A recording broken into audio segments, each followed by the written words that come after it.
Hablemos también de los Plata y Vida, o Plata y Buena Vida, o los Patria y Vida, ¿no? Jimmy Sánchez dice: los gusanos me dicen que es mentira que su consigna política Patria y Vida sea una marca comercial en poder de Yotuel Romero.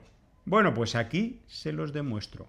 A ver, eso está, bueno, está demostrado y se puede ir a los registros comerciales de que este señor, Yotuel Romero, y Beatriz Luengo, su esposa, son los propietarios de la marca, y Patria y Vida es una marca, no es más que una marca, que tiene ramificaciones, un documental, una canción, otra canción.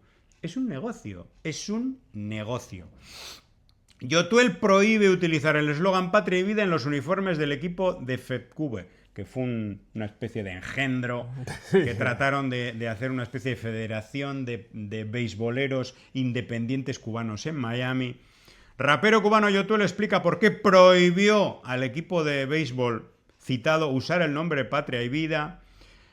Para los que me preguntan por qué el equipo no salió con la gorra Patria y Vida, pregúntenle a Yotuel Romero, el artista cubano les prohibió usarla. ¿Y cómo les puede prohibir a alguien usar un nombre a otro si no es el propietario de ese nombre? El propietario de una marca comercial, que es lo que es Patria y Vida. Así que ahora, gusanos, seguir diciendo Patria y Vida, que lo que estáis haciendo es publicidad como de la Coca-Cola, exactamente igual. Publicidad gratuita a este individuo, el Yotuel Romero, que, bueno, que se llena los bolsillos a cuenta de esto. Se llena los bolsillos a costa de, bueno, de la falta de visión de no pocos que van detrás de esta Patria y Vida, y gritan Patria y Vida, le están haciendo publicidad, bueno, están engrandeciendo un negocio montado por un tipo que, bueno, ya no tiene calificativo, ¿no?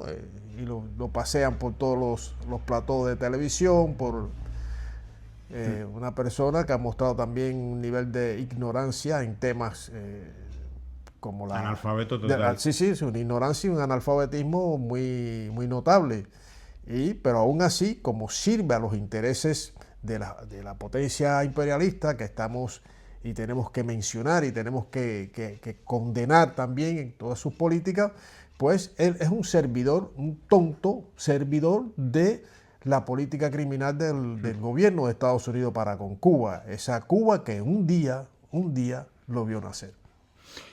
Pues a cuenta de esto, del enriquecimiento, ese tema del enriquecimiento, que en este caso de Yotuel está más que claro y más que probado, no solamente por el tema Patria y Vida, sino porque ha construido o ha relanzado su carrera a partir del mensaje político ligado a la mafia de Miami en contra de Cuba. Y ahí le vemos que él ha comprado también la marca Orishas, ese grupo que hizo una música excelente hace décadas, que murió hace décadas, pero este hombre lo ha comprado, lo ha recomprado. Y ahora ha contratado a otro del trío para incorporarle. Pero al final, para él decir lo que le da la gana en los conciertos, porque el propietario de Orishas es él. Es todo un gran negocio.